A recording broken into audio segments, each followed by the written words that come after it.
Kanchan Outlook।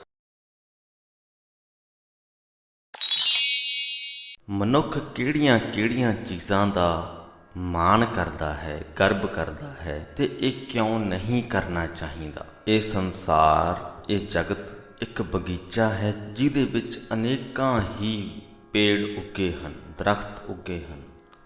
ਹਰ ਜੀਵ ਇੱਕ ਦਰਖਤ ਹੈ। ਇਹਨਾਂ ਦੇ ਵਿੱਚੋਂ ਕਿਹਨਾਂ ਨੂੰ ਸੁਚੱਜਾ ਫਲ ਲੱਗਦਾ ਹੈ ਤੇ ਕਿਹੜੇ ਸੁਚੱਜੇ ਫਲ ਤੋਂ ਵਾਂਝੇ ਰਹਿ ਜਾਂਦੇ ਨੇ। ਕੀ ਕੀਤਾ ਜਾ ਸਕਦਾ ਹੈ ਜਿਹਦੇ ਨਾਲ ਕਿ ਅਸੀਂ ਗ੍ਰਹਿਸਥੀ ਜੀਵਨ ਤੇ ਤਿਆਗੀ ਜੀਵਨ ਦੋਨਾਂ ਦਾ ਹੀ ਆਨੰਦ ਮਾਣ ਸਕੀਏ। ਇਹ ਜਗਤ ਧਾਰਮਿਕ ਲੋਕਾਂ ਦੇ ਨਾਲ, ਜੋਗੀਆਂ ਦੇ ਨਾਲ, ਵਿਦਵਾਨਾਂ ਦੇ ਨਾਲ ਭਰਪੂਰ ਹੈ, ਪਰ ਇਹਨਾਂ ਸਾਰਿਆਂ ਦੇ ਵਿੱਚ ਹੀ ਕਮੀਆਂ ਨੇ।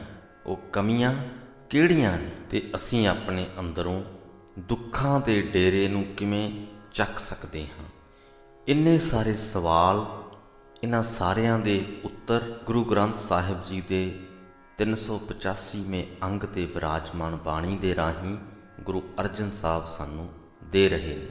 ਜੇਕਰ ਇਹਨਾਂ ਸਵਾਲਾਂ ਦੇ ਵਿੱਚ ਕੋਈ ਇੱਕ ਵੀ ਹੈ ਜਿਹੜਾ ਤੁਹਾਨੂੰ ਲੱਗਦਾ ਹੈ ਕਿ ਉਹਦਾ ਉੱਤਰ ਤੁਹਾਡੇ ਜੀਵਨ ਦੇ ਵਿੱਚ ਹਾਂ ਪੱਖੀ ਤਬਦੀਲੀ ਲਿਆ ਸਕਦਾ ਹੈ, ਤਾਂ ਵੀਡੀਓ ਨੂੰ ਅੱਗੇ ਲੋਕਾਂ ਦੇ ਤੱਕ ਜ਼ਰੂਰ ਪਹੁੰਚਾ ਦਿਓ।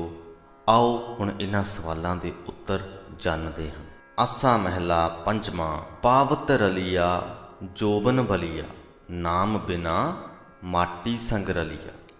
ਜਦ ਮਨੁੱਖ ਜੋਬਨ ਦੇ ਵਿੱਚ, ਜਵਾਨੀ ਦੇ ਵਿੱਚ ਹੁੰਦਾ ਹੈ, ਬਲਵਾਨ ਹੁੰਦਾ ਹੈ, ਸਰੀਰਕ ਤਾਕਤ ਉਹਦੇ ਕੋਲ ਹੁੰਦੀ ਹੈ, ਤਾਂ ਉਹ ਬੇਪਰਵਾਹ ਹੋ ਕੇ ਮੌਜਾਂ ਮਾਣਦਾ ਹੈ, ਰੰਗ ਰਲੀਆਂ ਦੇ ਵਿੱਚ ਮਸਤ ਰਹਿੰਦਾ ਹੈ, ਪਰਮਾਤਮਾ ਦੇ ਨਾਮ ਤੋਂ ਵਾਂਝਾ ਰਹਿੰਦਾ ਹੈ। ਅਖੀਰ ਨੂੰ ਇਹ ਸਰੀਰ ਮਿੱਟੀ ਹੋ ਜਾਂਦਾ ਹੈ।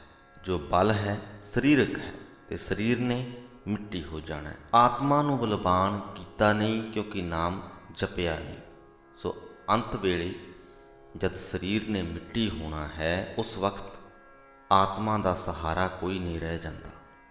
ਨਾਮ ਬਿਨਾ ਮਾਟੀ ਸੰਗ ਰਲੀਆ। ਕਾਨ ਕੁੰਡਲੀਆ ਬਸਤਰ ਓੜ ਲਿਆ, ਸੇਜ ਸੁਖਲੀਆ ਮਨ ਗਰਬਲੀਆ ਰਹਾਓ। ਕੰਨਾਂ ਦੇ ਵਿੱਚ ਕੁੰਡਲ ਪਾਉਂਦਾ ਹੈ, ਸਰੀਰ ਤੇ ਸੋਹਣੇ ਸੋਹਣੇ ਬਸਤਰ ਪਹਿਨਦਾ ਹੈ, ਨਰਮ ਨਰਮ ਬਿਸਤਰਿਆਂ ਦੇ ਉੱਪਰ ਸੌਂਦਾ ਹੈ ਤੇ ਇਹਨਾਂ ਪਦਾਰਥਾਂ ਦੇ ਵਿੱਚੋਂ ਮਿਲਣ ਵਾਲੇ ਸੁੱਖ ਦਾ ਮਾਣ ਕਰਦਾ ਹੈ, ਗਰਵ ਕਰਦਾ ਹੈ। ਪਰ ਜਦੋਂ ਸਰੀਰ ਮਿੱਟੀ ਹੋ ਗਿਆ ਤਾਂ ਇਹਨਾਂ ਪਦਾਰਥਾਂ ਦਾ ਆਨੰਦ ਹੀ ਨਹੀਂ ਮਾਣ ਪਾਏਗਾ, ਕਿਉਂਕਿ ਇਹ ਜੋ ਪਦਾਰਥ ਹਨ ਇਹਨਾਂ ਦਾ ਆਨੰਦ ਸਰੀਰ ਨਾਲ ਹੈ। ਨਰਮ ਬਿਸਤਰਿਆਂ ਦੇ ਉੱਪਰ ਜੇਕਰ ਅਸੀਂ ਪਈਏ ਤਾਂ ਸਾਡਾ ਸਰੀਰ ਸੌਖਾ ਹੁੰਦਾ ਹੈ। ਸੋਹਣੇ ਬਸਤਰ ਸਰੀਰ ਤੇ ਪਾਏ ਜਾਂਦੇ ਨੇ, ਸੋਹਣੇ ਆਦਿਕ ਦੇ ਕੁੰਡਲ ਕੰਨਾਂ ਦੇ ਵਿੱਚ ਜੋ ਕਿ ਸਰੀਰ ਦਾ ਹਿੱਸਾ ਨੇ ਉਹਨਾਂ ਦੇ ਵਿੱਚ ਪਾਏ ਜਾਂਦੇ ਨੇ, ਪਰ ਅੰਤ ਨੂੰ ਇਹ ਸਰੀਰ ਮਿੱਟੀ ਹੋ ਜਾਂਦਾ ਹੈ। ਆਤਮਾ ਦਾ ਸ਼ਿੰਗਾਰ ਅਸੀਂ ਕੀਤਾ ਨਹੀਂ ਤੇ ਆਤਮਾ ਦਾ ਸਹਾਰਾ ਕੋਈ ਬਚਦਾ ਨਹੀਂ। ਤਲੈ ਕੁੰਚਰੀਆ ਸਿਰ ਕਨਕ ਛਤਰੀਆ, ਹਰ ਭਗਤ ਬਿਨਾ ਲੈ ਧਰਨ ਗਡਲੀਆ। ਤਲੈ ਤੋਂ ਭਾਵ ਥੱਲੇ ਜਾਣੀ ਹੇਠਾਂ, ਕੁੰਚਰੀਆ ਹਾਥੀ, ਕਨਕ ਤੋਂ ਭਾਵ ਸੋਨਾ। ਜੇਕਰ ਮਨੁੱਖ ਦੇ ਕੋਲ ਸਵਾਰੀ ਕਰਨ ਵਾਸਤੇ ਹਾਥੀ ਹੋਵੇ, ਉਸ ਹਾਥੀ ਦੇ ਸਿਰ ਤੇ ਸੋਨੇ ਦਾ ਛਤਰ ਵੀ ਲੱਗਿਆ ਹੋਵੇ, ਪਰ ਪ੍ਰਮਾਤਮਾ ਦੀ ਭਗਤੀ ਤੋਂ ਬਿਨਾਂ ਫਿਰ ਵੀ ਉਹ ਜੀਵ ਧਰਤੀ ਦੇ ਵਿੱਚ ਹੀ ਗੱਡਿਆ ਜਾਏਗਾ, ਦੱਬ ਦਿੱਤਾ ਜਾਏਗਾ। ਰੂਪ ਸੁੰਦਰੀਆ ਅਨੇਕ ਇਸਤਰੀਆਂ, ਹਰ ਰਸ ਬਿਨ ਸਭ ਸਵਾਦ ਫਿਕਰੀਆ। ਜੇ ਸੋਹਣੇ ਰੂਪ ਵਾਲੀਆਂ ਅਨੇਕਾਂ ਇਸਤਰੀਆਂ ਵੀ ਮਿਲੀਆਂ ਹੋਈਆਂ ਹੋਣ ਤਾਂ ਵੀ ਕੀ ਹੋ ਗਿਆ, ਇਹਨਾਂ ਇਸਤਰੀਆਂ ਤੋਂ ਮਿਲਣ ਵਾਲਾ ਸਵਾਦ ਵੀ ਫਿੱਕਾ ਹੈ। ਪਰਮਾਤਮਾ ਦੇ ਨਾਮ ਤੋਂ ਮਿਲਣ ਵਾਲੇ ਸਵਾਦ ਦੇ ਮੁਕਾਬਲੇ ਦੇ ਵਿੱਚ। ਮਾਇਆ ਛਲੀਆ ਵਿਕਾਰ ਵਿਖਲੀਆ, ਸ਼ਰਨ ਨਾਨਕ ਪ੍ਰਭ ਪੁਰਖ ਦਇਆਲੀਆ। ਹੇ ਭਾਈ ਚੇਤਾ ਰੱਖੋ, ਮਾਇਆ ਠੱਗਣੀ ਹੈ, ਠੱਗ ਲੈਣ ਵਾਲੀ ਹੈ। ਦੁਨੀਆ ਦੇ ਵਿਸ਼ੇ ਵਿਕਾਰ ਜ਼ਹਿਰ ਭਰੇ ਹਨ। ਹੇ ਨਾਨਕ ਆਖ, ਹੇ ਪ੍ਰਭੂ, ਹੇ ਦਇਆਲ ਪੁਰਖ, ਮੈਂ ਤੇਰੀ ਸ਼ਰਨ ਆਇਆ ਹਾਂ, ਮੈਨੂੰ ਮਾਇਆ ਅਤੇ ਵਿਕਾਰਾਂ ਤੋਂ ਬਚਾ ਲੈ। ਆਸਾ ਮਹਿਲਾ ਪੰਜਵਾਂ। ਏਕ ਬਗੀਚਾ ਪੇਟ ਘਨ ਕਰਿਆ, ਅੰਮ੍ਰਿਤ ਨਾਮ ਤਹਾਂ ਮਹਿ ਫਲਿਆ। ਇਹ ਜਗਤ ਇੱਕ ਬਗੀਚਾ ਹੈ। ਉਸ ਪ੍ਰਮਾਤਮਾ ਨੇ ਅਨੇਕਾਂ ਹੀ ਪ੍ਰਕਾਰ ਦੇ ਜੀਵ ਸਿਰਜ ਕੇ ਇਹ ਕਹਿ ਸਕਦੇ ਹਾਂ ਕਿ ਇਸ ਜਗਤ ਰੂਪ ਬਗੀਚੇ ਦੇ ਵਿੱਚ ਅਨੇਕਾਂ ਹੀ ਪੇੜ ਲਗਾ ਦਿੱਤੇ ਹਨ। ਪਰ ਇਹਨਾਂ ਪੇੜਾਂ, ਇਹਨਾਂ ਰੁੱਖਾਂ ਦੇ ਵਿੱਚੋਂ ਸੁਚੱਜਾ ਫਲ, ਯਾਨੀ ਉੱਚੇ ਆਤਮਿਕ ਜੀਵਨ ਰੂਪੀ ਫਲ ਸਿਰਫ ਉਹਨਾਂ ਰੁੱਖਾਂ ਨੂੰ ਲੱਗਦਾ ਹੈ ਜਿਨ੍ਹਾਂ ਨੂੰ ਪ੍ਰਮਾਤਮਾ ਦੇ ਨਾਮ ਅੰਮ੍ਰਿਤ ਰੂਪੀ ਜਲ ਦੇ ਨਾਲ ਸਿੰਜਿਆ ਜਾ ਰਿਹਾ ਹੈ। ਤੁਸੀਂ ਇੱਕ ਰੁੱਖ ਹੋ, ਜੇਕਰ ਇਸ ਰੁੱਖ ਨੂੰ ਮਾਇਆ ਦਾ ਪਾਣੀ ਪਾਓਗੇ ਤੇ ਉੱਚੇ ਆਤਮਿਕ ਜੀਵਨ ਰੂਪੀ ਫਲ ਨਹੀਂ ਲੱਗੇਗਾ, ਕਦੇ ਵੀ ਨਹੀਂ ਲੱਗੇਗਾ। ਹਾਂ, ਵਿਕਾਰਾਂ ਰੂਪੀ ਫਲ, ਮੋਹ ਰੂਪੀ ਫਲ ਜ਼ਰੂਰ ਲੱਗ ਜਾਏਗਾ ਤੇ ਉਸ ਫਲ ਨੇ ਤੁਹਾਨੂੰ ਕਦੇ ਵੀ ਸੰਤੁਸ਼ਟੀ ਨਹੀਂ ਦੇਣੀ। ਜੇ ਆਪਣੇ ਜੀਵਨ ਰੂਪੀ ਰੁੱਖ ਨੂੰ ਨਾਮ ਅੰਮ੍ਰਿਤ ਦੇ ਨਾਲ ਸਿੰਜੋਗੇ ਤਾਂ ਅਜਿਹਾ ਫਲ ਲੱਗੇਗਾ ਜਿਹਦੇ ਨਾਲ ਤੁਸੀਂ ਉੱਚਾ ਆਤਮਿਕ ਜੀਵਨ ਹਾਸਲ ਕਰੋਗੇ। ਐਸਾ ਕਰੋ ਵਿਚਾਰ ਗਿਆਨੀ, ਜਾਤੇ ਪਾਈਐ ਪਦ ਨਿਰਬਾਨੀ। ਆਸ ਪਾਸ ਬਿਖੁਆ ਕੇ ਕੁੰਟਾ, ਬੀਚ ਅੰਮ੍ਰਿਤ ਹੈ ਭਾਈ ਰੇ ਰਹਾਓ। ਹੇ ਗਿਆਨਵਾਨ ਮਨੁੱਖ, ਹੇ ਗਿਆਨੀ ਮਨੁੱਖ, ਕੋਈ ਇਹੋ ਜਿਹੀ ਵਿਚਾਰ ਕਰ ਜਿਸ ਦੀ ਬਰਕਤ ਨਾਲ ਉਹ ਆਤਮਿਕ ਦਰਜਾ ਪ੍ਰਾਪਤ ਹੋ ਜਾਏ ਜਿੱਥੇ ਕੋਈ ਵਾਸ਼ਨਾ ਪੋ ਨਾ ਸਕੇ। ਐਸਾ ਕਰੋ ਵਿਚਾਰ ਗਿਆਨੀ, ਜਾਤੇ ਪਾਈਐ ਪਦ ਨਿਰਵਾਨੀ। ਨਿਰਵਾਨ ਪਦ ਹਾਸਲ ਹੋ ਜਾਏ, ਕੋਈ ਵੀ ਵਾਸ਼ਨਾ ਜਿੱਥੇ ਪੋ ਨਾ ਸਕੇ। ਆਸ ਪਾਸ ਬਿਖੁਆ ਕੇ ਕੁੰਟਾ, ਕੁੰਟਾ ਤੋਂ ਭਾਵ ਚਸ਼ਮੇ, ਝਰਨੇ ਤੇਰੇ ਆਸੇ ਪਾਸੇ ਜ਼ਹਿਰ ਦੇ ਝਰਨੇ ਵਗ ਰਹੇ ਨੇ ਜਿਹੜੇ ਆਤਮਿਕ ਮੌਤ ਲੈ ਕੇ ਆਉਂਦੇ ਨੇ। ਬੀਚ ਅੰਮ੍ਰਿਤ ਹੈ ਭਾਈ ਰੇ, ਪਰ ਤੇਰੇ ਅੰਦਰ ਜਿਹੜਾ ਚਸ਼ਮਾ ਫੁੱਟ ਰਿਹਾ ਹੈ ਉਹ ਪਰਮਾਤਮਾ ਦੇ ਨਾਮ ਅੰਮ੍ਰਿਤ ਦਾ ਹੈ। ਉਹ ਤੈਨੂੰ ਆਤਮਿਕ ਜੀਵਨ ਬਖਸ਼ੇਗਾ, ਉੱਚਾ ਆਤਮਿਕ ਦਰਜਾ ਬਖਸ਼ੇਗਾ। ਸੋ ਆਪਣੇ ਅੰਦਰਲੇ ਚਸ਼ਮੇ ਵੱਲ ਧਿਆਨ ਦੇ। ਸਿੰਚਨ ਹਾਰੇ ਏਕੈ ਮਾਲੀ, ਖਬਰ ਕਰਤ ਹੈ ਪਾਤ ਪਤ ਡਾਲੀ। ਜੇਕਰ ਤੂੰ ਆਪਣੇ ਜੀਵਨ ਰੂਪੀ ਰੁੱਖ ਨੂੰ ਪ੍ਰਮਾਤਮਾ ਦੇ ਨਾਮ ਅੰਮ੍ਰਿਤ ਦੇ ਨਾਲ ਸਿੰਜਣਾ ਚਾਹੁੰਦਾ ਹੈ ਤਾਂ ਸਿੰਚਨਹਾਰ ਪ੍ਰਮਾਤਮਾ ਨੂੰ, ਜਿਹੜਾ ਤੈਨੂੰ ਉਹ ਨਾਮ ਅੰਮ੍ਰਿਤ ਬਖਸ਼ ਸਕਦਾ ਹੈ, ਉਸ ਸਿੰਚਨਹਾਰ ਪ੍ਰਭੂ ਰੂਪੀ ਮਾਲੀ ਨੂੰ ਆਪਣੇ ਹਿਰਦੇ ਵਿੱਚ ਵਸਾ। ਸਿੰਚਨਹਾਰੇ ਏਕੈ ਮਾਲੀ, ਉਹ ਸਿੰਚਨਹਾਰਾ ਮਾਲੀ ਜਿਸ ਨੂੰ ਹਰੇਕ ਬੂਟੇ ਦੇ ਪੱਤਰ ਪੱਤਰ ਅਤੇ ਡਾਲੀ ਡਾਲੀ ਦੀ ਖਬਰ ਹੈ ਤੇ ਉਹਨਾਂ ਦੀ ਉਹ ਸੰਭਾਲ ਵੀ ਕਰਦਾ ਹੈ।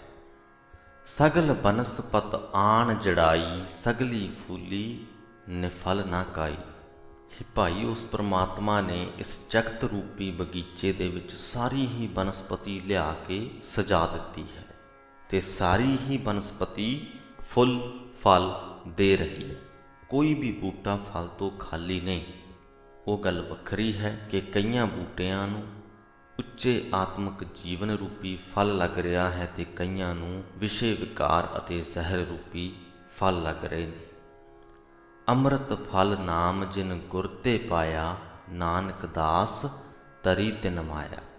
ਹੇ ਦਾਸ ਨਾਨਕ, ਜਿਸ ਮਨੁੱਖ ਨੇ ਗੁਰੂ ਪਾਸੋਂ ਆਤਮਿਕ ਜੀਵਨ ਦੇਣ ਵਾਲਾ ਨਾਮ ਫਲ ਪ੍ਰਾਪਤ ਕਰ ਲਿਆ, ਉਸਨੇ ਮਾਇਆ ਦੀ ਨਦੀ ਪਾਰ ਕਰ ਲਈ। ਆਸਾ ਮਹਿਲਾ ਪੰਜਵਾਂ। ਰਾਜ ਲੀਲਾ ਤੇਰਾ ਨਾਮ ਬਨਾਈ, ਜੋਗ ਬਣਿਆ ਤੇਰਾ ਕੀਰਤਨ ਗਾਈ। ਹੇ ਪ੍ਰਭੂ, ਤੇਰੇ ਨਾਮ ਨੇ ਮੇਰੇ ਵਾਸਤੇ ਉਹ ਵਾਲੀ ਮੌਜ ਬਣਾ ਦਿੱਤੀ ਜੋ ਰਾਜੇ ਲੋਕਾਂ ਨੂੰ ਰਾਜ ਤੋਂ ਮਿਲਦੀ ਪ੍ਰਤੀਤ ਹੁੰਦੀ ਹੈ। ਜੋ ਆਨੰਦ ਰਾਜੇ ਲੋਕ ਰਾਜ ਭਾਗ ਦੇ ਵਿੱਚੋਂ ਹਾਸਲ ਕਰਦੇ ਨੇ, ਗੁਰੂ ਜੀ ਕਹਿੰਦੇ ਮੈਨੂੰ ਉਹੀ ਆਨੰਦ ਹੇ ਪ੍ਰਮਾਤਮਾ ਤੇਰੇ ਨਾਮ ਦੇ ਵਿੱਚੋਂ ਮਿਲ ਰਿਹਾ ਹੈ। ਜੋਗ ਬਣਿਆ ਤੇਰਾ ਕੀਰਤਨ ਗਾਈ। ਜਦੋਂ ਮੈਂ ਤੇਰੀ ਸਿਫਤ ਸਲਾਹ ਦਾ ਗੀਤ ਗਾਉਂਦਾ ਹਾਂ ਤਾਂ ਮੈਨੂੰ ਜੋਗੀਆਂ ਵਾਲਾ ਜੋਗ ਵੀ ਪ੍ਰਾਪਤ ਹੋ ਜਾਂਦਾ ਹੈ। ਸਰਬ ਸੁੱਖਾਂ ਬਨੇ ਤੇਰਾ ਓਲੈ, ਭਰਮ ਕੇ ਪਰਦੇ ਸਤਿਗੁਰ ਖੋਲੇ ਰਹਾਓ। ਹੇ ਪ੍ਰਭੂ, ਜਦੋਂ ਤੋਂ ਸਤਿਗੁਰੂ ਨੇ ਮੇਰੇ ਅੰਦਰੋਂ ਮਾਇਆ ਦੀ ਖਾਤਰ ਭਟਕਣਾ ਪੈਦਾ ਕਰਨ ਵਾਲੇ ਪਰਦੇ ਖੋਲ ਦਿੱਤੇ ਹਨ, ਤੇਰੇ ਨਾਲੋਂ ਮੇਰੀ ਵਿੱਥ ਮੁੱਕ ਗਈ ਹੈ। ਤੇਰੇ ਆਸਰੇ ਪਰਨੇ ਮੈਂ ਰਹਿਣ ਲੱਗ ਗਿਆ ਹਾਂ ਤੇ ਇਸ ਤਰ੍ਹਾਂ ਕਰਨ ਦੇ ਨਾਲ ਮੇਰੇ ਲਈ ਸਭ ਕੁਝ ਸੁੱਖ ਹੀ ਸੁੱਖ ਹੋ ਗਿਆ ਹੈ। ਅਕਸਰ ਜਦੋਂ ਅਸੀਂ ਵਿਕਾਰੀ ਜੀਵਨ ਜੀ ਰਹੇ ਹਾਂ, ਸਾਨੂੰ ਆਪਣੇ ਅੰਦਰ ਵੀ ਖਿਆਲ ਨਹੀਂ ਆਉਂਦਾ ਕਦੇ ਵੀ ਅਸੀਂ ਵਿਕਾਰੀ ਜੀਵਨ ਜੀ ਰਹੇ ਹਾਂ, ਅਸੀਂ ਅਸੰਤੁਸ਼ਟ ਜੀਵਨ ਬਤੀਤ ਕਰ ਰਹੇ ਹਾਂ। ਪ੍ਰਮਾਤਮਾ ਦੀ ਜੇ ਸਾਡੇ ਤੇ ਮਿਹਰ ਹੋਏ, ਅਸੀਂ ਗੁਰੂ ਦੇ ਲੜ ਲੱਗੀਏ ਤੇ ਗੁਰੂ ਸਾਨੂੰ ਇਹ ਚੀਜ਼ ਸਮਝਾ ਦਿੰਦਾ ਹੈ, ਸਾਡੇ ਚੇਤੇ ਦੇ ਵਿੱਚ ਇਹ ਗੱਲ ਵਸਾ ਦਿੰਦਾ ਹੈ ਕਿ ਅਸੀਂ ਮਾਇਆ ਦੇ ਲੜ ਲੱਗ ਕੇ ਅਸੰਤੁਸ਼ਟ ਜੀਵਨ ਬਤੀਤ ਕਰ ਰਹੇ ਹਾਂ। ਇਹ ਇੰਝ ਹੀ ਹੈ ਜਿਵੇਂ ਸੱਚ ਸਾਡੇ ਸਾਹਮਣੇ ਪਿਆ ਹੈ ਪਰ ਅਸੀਂ ਅੰਨੇ ਹਾਂ, ਤੇ ਗੁਰੂ ਸਾਨੂੰ ਚਸ਼ਮਾ ਦੇ ਦਿੰਦਾ, ਐਨਕ ਦੇ ਦਿੰਦਾ, ਜਿਹਦੇ ਨਾਲ ਕਿ ਸਾਨੂੰ ਸੱਚ ਜਿਹੜਾ ਸਾਹਮਣੇ ਪਿਆ ਸੀ ਉਹ ਦਿਸਣ ਲੱਗ ਜਾਂਦਾ ਹੈ। ਭਰਮ ਕੇ ਪਰਦੇ ਸਤਿਗੁਰ ਖੋਲੇ, ਸਾਡੇ ਅੰਦਰ ਜੋ ਭਰਮ ਨੇ, ਭਟਕਣਾਵਾਂ ਨੇ, ਉਹਨਾਂ ਦੇ ਪਰਦੇ ਚੱਕ ਦਿੰਦਾ ਹੈ ਗੁਰੂ। ਜਦੋਂ ਉਹ ਪਰਦੇ ਚੱਕੇਗੇ ਤੇ ਸੱਚ ਅਸਲੀਅਤ ਸਾਨੂੰ ਸਮਝ ਦੇ ਵਿੱਚ ਆ ਜਾਂਦੀ ਹੈ। ਅਸੀਂ ਗੁਰੂ ਦੇ ਲੜ ਲੱਗ ਕੇ ਪਰਮਾਤਮਾ ਦੇ ਨਾਲ ਸਾਂਝ ਪਾ ਲੈਂਦੇ ਹਾਂ। ਹੁਕਮ ਬੂਝ ਰੰਗ ਰਸ ਮਾਣੇ, ਸਤਿਗੁਰ ਸੇਵਾ ਮਹਾ ਨਿਰਬਾਣੇ। ਹੇ ਪ੍ਰਭੂ, ਤੇਰੀ ਰਜ਼ਾ ਨੂੰ ਸਮਝ ਕੇ ਮੈਂ ਸਾਰੇ ਆਤਮਿਕ ਆਨੰਦ ਮਾਣ ਰਿਹਾ ਹਾਂ। ਸਤਿਗੁਰੂ ਦੀ ਦੱਸੀ ਸੇਵਾ ਦੀ ਬਰਕਤ ਨਾਲ ਮੈਨੂੰ ਬੜੀ ਉੱਚੀ ਤੇ ਵਾਸ਼ਨਾ ਰਹਿਤ ਅਵਸਥਾ ਪ੍ਰਾਪਤ ਹੋ ਗਈ ਹੈ। ਜਿਨ ਤੂੰ ਜਾਤਾ ਸੋ ਗ੍ਰਸਤ, ਉਦਾਸੀ ਪ੍ਰਵਾਨ, ਨਾਮ ਰਤਾ ਸੋਈ ਨਿਰਵਾਣ। ਜਿਸ ਮਨੁੱਖ ਨੇ ਤੇਰੇ ਨਾਲ ਡੂੰਘੀ ਸਾਂਝ ਪਾ ਲਈ, ਉਹ ਚਾਹੇ ਗ੍ਰਸਤੀ ਹੈ ਚਾਹੇ ਤਿਆਗੀ ਹੈ, ਤੇਰੀਆਂ ਨਜ਼ਰਾਂ ਦੇ ਵਿੱਚ ਉਹ ਕਬੂਲ ਹੈ। ਜਿਹੜਾ ਮਨੁੱਖ ਹੀ ਪ੍ਰਭੂ ਤੇਰੇ ਨਾਮ ਰੰਗ ਵਿੱਚ ਰੰਗਿਆ ਹੋਇਆ ਹੈ, ਉਹ ਸਦਾ ਹੀ ਦੁਨੀਆ ਦੀਆਂ ਵਾਸ਼ਨਾ ਤੋਂ ਬਚਿਆ ਰਹਿੰਦਾ ਹੈ। ਜਾਂ ਕੋ ਮਿਲਿਓ ਨਾਮ ਨਿਧਾਨਾ, ਭਨਤ ਨਾਨਕ ਤਾਕਾ ਪੂਰ ਖਜ਼ਾਨਾ। ਨਾਨਕ ਆਖਦਾ ਹੈ, ਹੇ ਪ੍ਰਭੂ, ਜਿਸ ਮਨੁੱਖ ਨੂੰ ਤੇਰਾ ਨਾਮ ਖਜ਼ਾਨਾ ਮਿਲ ਗਿਆ ਹੈ, ਉਸ ਦਾ ਉੱਚੇ ਆਤਮਿਕ ਜੀਵਨ ਦੇ ਗੁਣਾਂ ਦਾ ਖਜ਼ਾਨਾ ਸਦਾ ਭਰਿਆ ਰਹਿੰਦਾ ਹੈ। ਆਸਾ ਮਹਿਲਾ ਪੰਜਵਾਂ।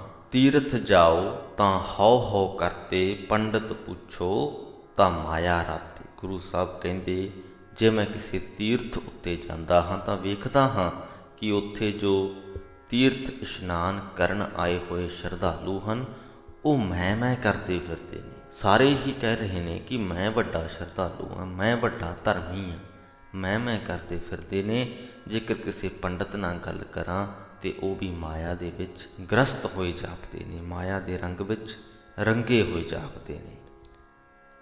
ਸੋ ਅਸਥਾਨ ਬਤਾਵੋ ਮੀਤਾ, ਜਾ ਕੈ ਹਰ ਹਰ ਕੀਰਤਨ ਨੀਤਾ।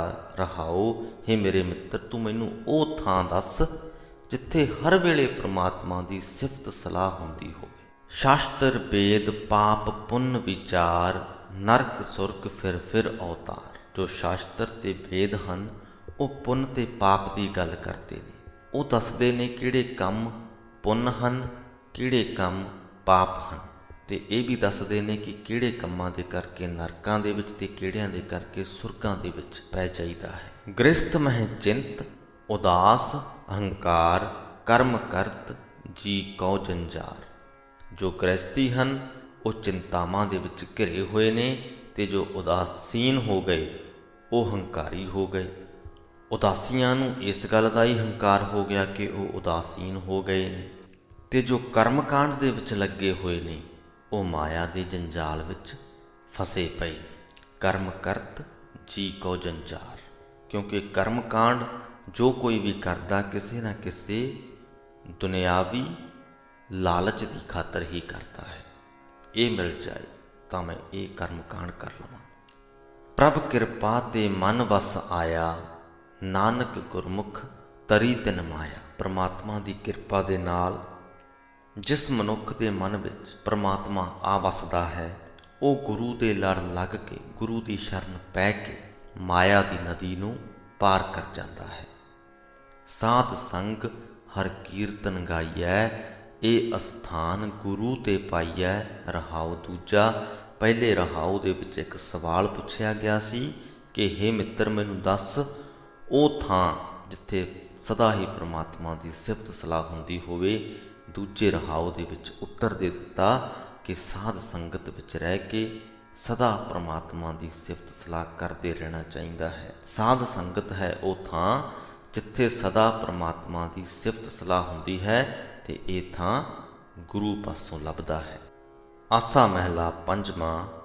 ਘਰ ਮਹਿ ਸੂਖ ਬਾਹਰ ਫੁਨ ਸੂਖਾ, ਹਰ ਸਿਮਰਤ ਸਗਲ ਬਿਨਾਸੇ ਦੁੱਖਾ। ਇਹ ਭਾਈ, ਪ੍ਰਮਾਤਮਾ ਦਾ ਸਿਮਰਨ ਕਰਨ ਵਾਲੇ ਮਨੁੱਖ ਨੂੰ ਆਪਣੇ ਹਿਰਦੇ ਘਰ ਵਿੱਚ ਆਨੰਦ ਪ੍ਰਤੀਤ ਹੁੰਦਾ ਰਹਿੰਦਾ ਹੈ। ਜਦੋਂ ਅੰਦਰ ਆਨੰਦ ਹੋਵੇ ਤੇ ਬਾਹਰ ਦੁਨੀਆ ਦੇ ਨਾਲ ਵਰਤਨ ਵਿਹਾਰ ਕਰਦਿਆਂ ਵੀ ਆਨੰਦ ਬਣਿਆ ਰਹਿੰਦਾ ਹੈ। ਪ੍ਰਮਾਤਮਾ ਦੇ ਸਿਮਰਨ ਕੀਤਿਆਂ ਸਾਰੇ ਹੀ ਦੁੱਖ ਨਾਸ ਹੋ ਜਾਂਦੇ ਨੇ, ਆਨੰਦ ਹੀ ਆਨੰਦ ਹੋ ਜਾਂਦਾ ਹੈ। ਸਗਲ ਸੂਖ ਜਾਂ ਤੂੰ ਚਿਤ ਆਵੈ, ਸੋ ਨਾਮ ਜਪੈ ਜੋ ਜਨ ਤੁਧ ਭਾਵੈ ਰਹਾਉ। हे ਪ੍ਰਭੂ, ਜਿਸ ਮਨੁੱਖ ਦੇ ਚਿੱਤ ਵਿੱਚ ਤੂੰ ਆ ਵਸਦਾ ਹੈ, ਉਹਨੂੰ ਸਾਰੇ ਸੁੱਖ ਹੀ ਸੁੱਖ ਪ੍ਰਤੀਤ ਹੁੰਦੇ ਨੇ। ਜੀਵਨ ਦੇ ਸਾਰੇ ਹੀ ਵਰਤਾਰੇ ਉਹਨੂੰ ਸੁੱਖ ਹੀ ਸੁੱਖ ਲੱਗਦੇ ਨੇ। ਪਰ ਤੇਰਾ ਨਾਮ ਉਹੀ ਮਨੁੱਖ ਜਪਦਾ ਹੈ ਜਿਹੜਾ ਤੈਨੂੰ ਪਿਆਰਾ ਲੱਗਦਾ ਹੈ, ਜਿਹਦੇ ਤੇ ਤੂੰ ਆਪਣੀ ਮਿਹਰ ਕਰਦਾ ਹੈ। ਤਨ ਮਨ ਸ਼ੀਤਲ ਜਪ ਨਾਮ ਤੇਰਾ, ਹਰ ਹਰ ਜਪਤ ਢਹੈ ਦੁੱਖ ਡੇਰਾ। हे ਪ੍ਰਭੂ, ਤੇਰਾ ਨਾਮ ਜਪ ਕੇ ਮਨ ਸ਼ਾਂਤ ਹੋ ਜਾਂਦਾ ਹੈ। ਸਰੀਰ ਦਾ ਹਰੇਕ ਗਿਆਨ ਇੰਦਰਾ ਵੀ ਸ਼ਾਂਤ ਹੋ ਜਾਂਦਾ ਹੈ। ਸਾਡੇ ਅੰਦਰ ਜੋ ਦੁੱਖਾਂ ਦਾ ਡੇਰਾ ਹੈ, ਉਹ ਪ੍ਰਮਾਤਮਾ ਦਾ ਨਾਮ ਜਪਦਿਆਂ ਚੁੱਕਿਆ ਜਾਂਦਾ ਹੈ। ਹੁਕਮ ਬੂਝੈ ਸੋਈ ਪਰਵਾਨ, ਸਾਚ ਸ਼ਬਦ ਜਾਕਾ ਨਿਸ਼ਾਨ। ਨਿਸ਼ਾਨ ਤੋਂ ਭਾਵ ਰਾਹਦਾਰੀ। ਜਿਸ ਮਨੁੱਖ ਦੇ ਕੋਲ ਆਪਣੇ ਜੀਵਨ ਸਫ਼ਰ ਦੇ ਵਿੱਚ ਨਾਲ ਰੱਖਣ ਦੇ ਲਈ ਸੱਚ ਸ਼ਬਦ ਦੀ ਰਾਹਦਾਰੀ ਹੈ, ਪ੍ਰਮਾਤਮਾ ਦੀ ਸਿਫਤ ਸਲਾਹ ਦੀ ਬਾਣੀ ਦੀ ਰਾਹਦਾਰੀ ਹੈ, ਇਸ ਰਾਹਦਾਰੀ ਦੀ ਬਰਕਤ ਦੇ ਨਾਲ ਉਹ ਪ੍ਰਮਾਤਮਾ ਦੀ ਰਜ਼ਾ ਨੂੰ ਸਮਝ ਲੈਂਦਾ, ਹੁਕਮ ਨੂੰ ਬੁੱਝ ਲੈਂਦਾ। ਉਹਦੇ ਜੀਵਨ ਦੇ ਵਿੱਚ ਜੋ ਕੁਝ ਵੀ ਵਾਪਰਦਾ ਉਹਨੂੰ ਖਿੜੇ ਮੱਥੇ ਪ੍ਰਮਾਤਮਾ ਦਾ ਹੁਕਮ ਸਮਝ ਕੇ ਕਬੂਲ ਕਰਦਾ ਹੈ। ਤੇ ਇਸੇ ਲਈ ਹੀ ਉਹ ਮਨੁੱਖ ਪ੍ਰਮਾਤਮਾ ਦੀ ਹਜ਼ੂਰੀ ਦੇ ਵਿੱਚ ਪ੍ਰਵਾਨ ਹੁੰਦਾ ਹੈ, ਕਬੂਲ ਹੁੰਦਾ ਹੈ। ਗੁਰ ਪੂਰੈ ਹਰ ਨਾਮ ਦ੍ਰਿੜਾਇਆ, ਭਨਤ ਨਾਨਕ ਮੇਰਾ ਮਨ ਸੁਖ ਪਾਇਆ। ਨਾਨਕ ਆਖਦਾ ਹੈ, ਜਦੋਂ ਤੋਂ ਪੂਰੇ ਗੁਰੂ ਨੇ ਪ੍ਰਮਾਤਮਾ ਦਾ ਨਾਮ ਮੇਰੇ ਹਿਰਦੇ ਵਿੱਚ ਪੱਕਾ ਕਰ ਦਿੱਤਾ ਹੈ, ਤਦੋਂ ਤੋਂ ਮੇਰੇ ਮਨ ਨੇ ਸਦਾ ਸੁੱਖ ਹੀ ਸੁੱਖ ਅਨੁਭਵ ਕੀਤਾ ਹੈ। ਸੋ ਗੁਰੂ ਸਾਹਿਬ ਨੇ ਸਾਨੂੰ ਅੱਜ ਦੀ ਬਾਣੀ ਦੇ ਰਾਹੀਂ ਦੱਸਿਆ ਕਿ ਇਨਸਾਨ ਆਪਣੇ ਸਰੀਰ ਨੂੰ ਲੈ ਕੇ ਬਹੁਤ ਸਾਰੀਆਂ ਗੱਲਾਂ ਦਾ ਮਾਣ ਕਰਦਾ ਹੈ, ਤੇ ਇਹ ਮਾਣ ਇਸ ਕਰਕੇ ਨਹੀਂ ਕਰਨਾ ਚਾਹੀਦਾ ਕਿਉਂਕਿ ਇਸ ਸਰੀਰ ਨੇ ਮਿੱਟੀ ਹੋ ਜਾਣਾ ਹੈ। ਸੰਸਾਰ ਦੇ ਬਗੀਚੇ ਦੇ ਵਿੱਚ ਅਸੀਂ ਅਜਿਹਾ ਰੁੱਖ ਬਣੀਏ ਜਿਹਨੂੰ ਆਤਮਿਕ ਜੀਵਨ, ਉੱਚੇ ਆਤਮਿਕ ਜੀਵਨ ਦਾ ਫਲ ਲੱਗੇ, ਤੇ ਉਹਦੇ ਲਈ ਅਸੀਂ ਪ੍ਰਮਾਤਮਾ ਦਾ ਨਾਮ ਜਪੀਏ। ਪ੍ਰਮਾਤਮਾ ਦਾ ਨਾਮ ਜਪਾਂਗੇ ਤਾਂ ਰਾਜਿਆਂ ਦੇ ਰਾਜ ਵਾਲੀ ਮੌਜ ਵੀ ਤੇ ਜੋਗੀਆਂ ਦਾ ਜੋਗ ਦਾ ਸੁੱਖ ਵੀ ਸਾਨੂੰ ਹਾਸਲ ਹੋ ਜਾਏਗਾ। ਸਾਧ ਸੰਗਤ ਦੇ ਵਿੱਚ ਜੁੜ ਕੇ ਪ੍ਰਮਾਤਮਾ ਦਾ ਨਾਮ ਜਪੀਏ, ਕਿਉਂਕਿ ਸਾਧ ਸੰਗਤ ਹੀ ਇੱਕ ਅਜਿਹੀ ਜਗ੍ਹਾ ਹੈ ਜਿੱਥੇ ਸਹੀ ਤੌਰ ਤੇ ਪ੍ਰਮਾਤਮਾ ਦੀ ਸਿਫਤ ਸਲਾਹ ਦੀ ਬਾਣੀ ਗਾਈ ਜਾਂਦੀ ਹੈ। ਨਹੀਂ ਤਾਂ ਤੀਰਥਾਂ ਤੇ ਵੀ ਲੋਕ ਮੈਂ ਕਰਦੇ ਫਿਰਦੇ ਨੇ, ਧਾਰਮਿਕ ਅਸਥਾਨਾਂ ਤੇ ਪੰਡਤ ਵੀ ਮਾਇਆ ਦੇ ਵਿੱਚ ਉਲਝੇ ਫਿਰਦੇ ਨੇ। ਪ੍ਰਮਾਤਮਾ ਦਾ ਨਾਮ ਹਿਰਦੇ ਦੇ ਵਿੱਚ ਵਸਾਵਾਂਗੇ ਤੇ ਸਾਡੇ ਅੰਦਰੋਂ ਦੁੱਖਾਂ ਦਾ ਡੇਰਾ ਵੀ ਚੱਕਿਆ ਜਾਏਗਾ।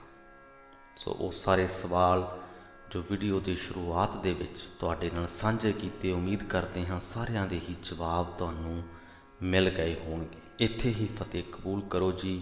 ਵਾਹਿਗੁਰੂ ਜੀ ਕਾ ਖਾਲਸਾ, ਵਾਹਿਗੁਰੂ ਜੀ ਕੀ ਫਤਿਹ।